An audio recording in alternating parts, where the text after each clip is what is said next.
immédiatement dit que je vais commencer ma tournée le mois prochain. Donc on m'a empêché de faire cette tournée-là. J'ai pas pu avoir les parrainages. Dem naa uti parrainage nag sama nombre matul. J'ai été assez respectueux de nos institutions. dew ma di encombrer conseil constitutionnel. Pourtant li ma am ci parrainage ëpp na tappalekat yu bëri lañu dem déposer ji mais dew ma déposer. Parce que xam naa ni mataluma parrainage je vais pas être là pour mën a signer ancien candidat à l'élection présidentielle. C'est pas li ma tax a jug en réalité. Donc aujourd'hui gëm naa ni suñu xoolee bu baax a baax liste 19 yi man dama gëm ni c'était une stratégie. waa Pastef ils ont eu la stratégie de dire que ñun on a notre candidat. Il se peut que suñu candidat information yu ñu am on fera tout pour ne pas le laisser passer mais notre projet on ne veut pas que ce projet-là n'ait pas une représentation parce que chaque fois je dis que il y a un aphorisme gaulien que beaucoup de gens répètent sur le plateau yi ne l'élection c'est la rencontre entre un homme et son peuple alors que l'élection n'est pas du tout la rencontre d'un homme et son peuple c'est la rencontre d'un projet d'une vision d'une ambition bi nga xam ne mais avec un peuple donc ñii ils ont voulu que leur projet ne soit pas je vais dire éjecté moo dal d'ailleurs waa PDS Karim est allé seul à l'élection amul un deuxième moo tax ñoom instant ils sont en train de remuer ciel et terre pour reprendre le processus c'est pas le problème de Pastef Pastef à son début actuellement il a un candidat léegi nag le candidat Habib Sy pour nommer réellement gaañi man dama gëm ni du question sax il doit appeler à voter Diomaye c'est qu'en fait c'est quelqu'un bi nga xam ne dans le cadre de Yewwi ils ont travaillé ensemble pour aller aux élections leur liste de base yoo xam ne c'est ay nitam ñu ngi ci woon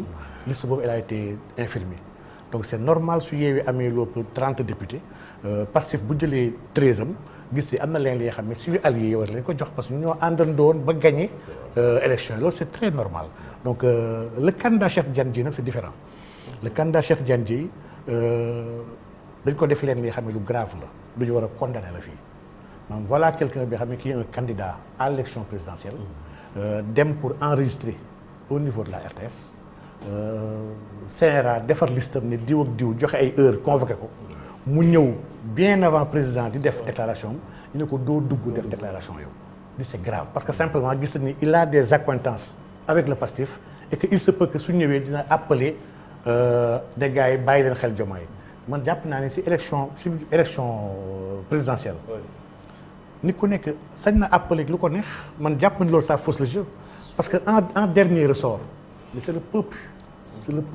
qui choisit qui élit qui sanctionne et qui condamne donc man ku ñëw taxaw sax ne man diw ñëw def sama élection def sama bande ne du ma wax taxaw croiser les bras c'est un choix c'est de la communication nit ku neex taxaw mën a taxaw ne kat diw fi mu nekk du place am génne leen ko c'est un choix de communication mais gëm naa ne le jour du vote ay parti yi teg parce que Cheikh Tidiane Dièye il dirige une plateforme Avenir Sénégal bu ñu bokk qui n'est pas du tout Pastef même bu dee ce sont ses alliés man jàpp ma ne loolu sincèrement peut-être sama xalaat la mais jàpp ma ni ça biaise non man en fait sur ce point je suis d'accord avec toi qu'il faut condamner le fait que mu dem pour enregistrer ñu ne ko doo fi enregistrer ça je suis d'accord avec toi mais par contre pour approfondir la réflexion de Assane xam nga élection législative damay dellu foofu 2017 il y a eu 47 listes n'a-t-on pas accusé le président Macky Sall d'avoir financé des listes? Et c'était vrai, oui. Oui.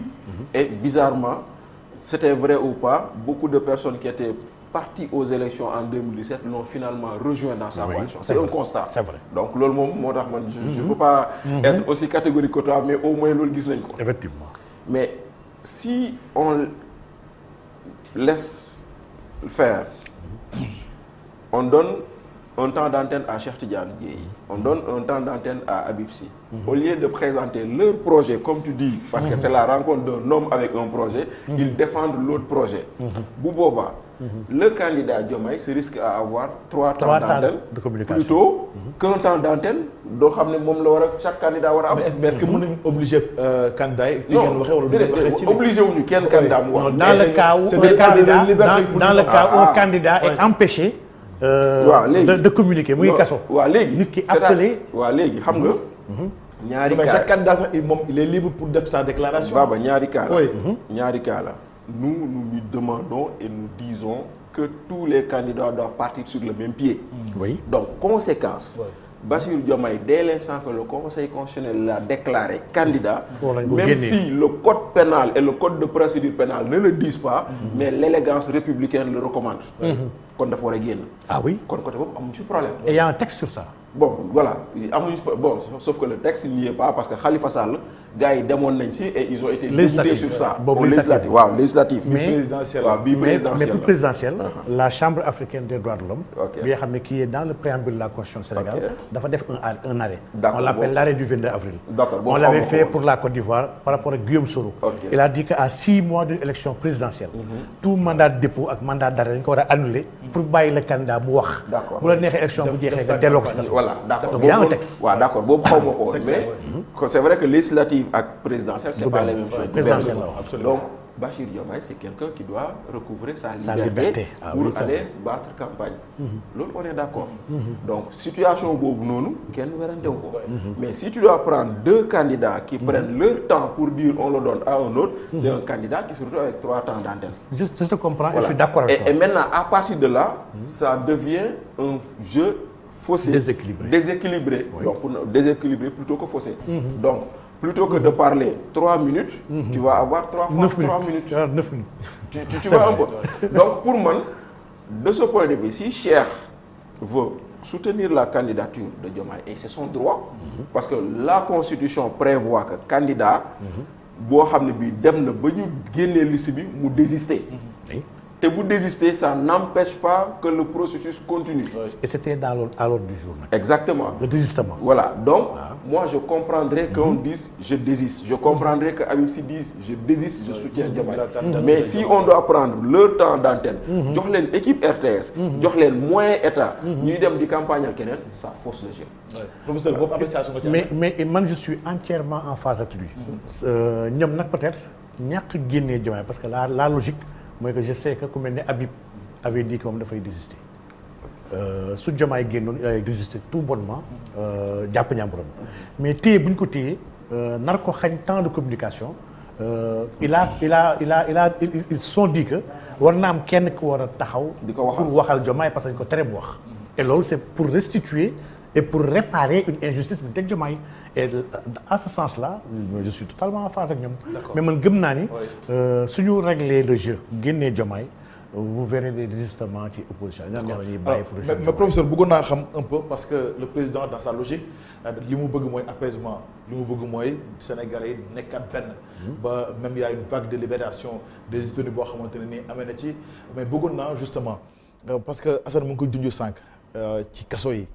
ñu dégg après libération yi ay témoignages yu doy waar yoo xam ne amee na ci est-ce que mën nga ñu ñëwal un peu ci situation carcérale laataa ñu ngi ñëw sa appréciation ci amnistie bi nga xam ne président Macky Sall junj na ko. waaw macha allah man gëwuma sax ni dañoo nekk dans une dynamique d'apaisement actuellement sincèrement. ndax la parce que des centaines de gens non ñu ngi ci kaso bi Babacar Ndiaye muy déglu ci télé bi instant mu ngi ci kaso bi qu'est-ce qu'il a fait. Diomaye Faye mu ngi ci kaso bi pour un post Facebook bi nga xam ne ce n'est adressé à personne man mii di wax ak yow Baba. mais man la loi bàyyi na ma depuis décembre 2023 je suis libre xam nga le code de procédure pénale en son article 187 alinéa 2 à la chambre d'accusation boo fa demee la chambre d'accusation a 1 mois pour dindi sa dossier au bout de 1 mois bu laalul dossier bi loolu ñuy wax la mise en liberté d'office c'est ton droit. comme ku def 6 mois pour une affaire correctionnelle te kenn laalu dara si dossier am article 130 daf ko war a bàyyi mais ñun Maître Moussa Sarr dafa bind demander la mise en liberté d'office parce que on a dépassé 1 mois c'était le 5 décembre le procureur téye ko ne moo bañ bàyyiwuma il a violé la loi pour téye ma fa loolu moo waral d'ailleurs sax ma dugal des plaintes au niveau sous-régional pour une détention illégale et arbitraire ñun bàyyi la ñu depuis décembre man ak Abdou Karim Gueye ñu téye ñu fa ba février et ils viennent nous amener liberté provisoire te amuñu droit liberté provisoire la chambre d'accusation bu yore ce dossier le juge mënu la jox liberté provisoire d'ailleurs la mise en liberté d'office bi ñu ci bàyyee le procureur ne peut pas faire appel donc dafa am li nga xam ne lii c'est des entorses à la loi et man dama gëm ni ki nga xam ne moo war a garantir la bonne application de la loi s'il se met à violer la loi dañoo nekk dans une situation d'insécurité judiciaire lii c'est grave dama gis ay xale yu bëri yi nga xam ne ba ñuy waaj a génn ba ñuy waaj a def 6 mois te kenn woo leen enquête 2-3 jours moo leen dese ñooñu leen bàyyi dem ñibbi parce que suñ ñu bàyyi leen ñàkk leen bàyyi loi moo leen nar a bàyyi dans 2 jours leen di bàyyi am ñeen c'est que on a mis une mascarade mel ni comme on est en train d'apaiser et en même temps on est en train d'attraper d'autres personnes nous sommes pas du tout dans une situation d'apaisement je suis désolé ñu bëri ñu ngi ci kaso bi maa ngi fa bàyyi ñu bëri nga xam ne mais vraiment et d'ailleurs même mais si on doit apaiser mais ña la ñu war a bàyyi man dafa am xam nga dafa am dof bu fekkoon benn oustaz mu laaj ko ne ko sëriñ bi ndax yàlla mën na sàq benn xeer bi nga xam ne moom ci boobu du ko àttan sëriñ bi xalaat xam ne question bi question bu grave la ndax bu nee wii yàlla mën na ko kon yàlla am na lu mu àttanul kon yàlla kattanam dafa xaw a sooxi bu nee non yàlla mënu ko il met une entrave au pouvoir créatif de Dieu kon yàlla am na lu mënul sàq donc waaye dafa nekk ci benn impasse mënul wax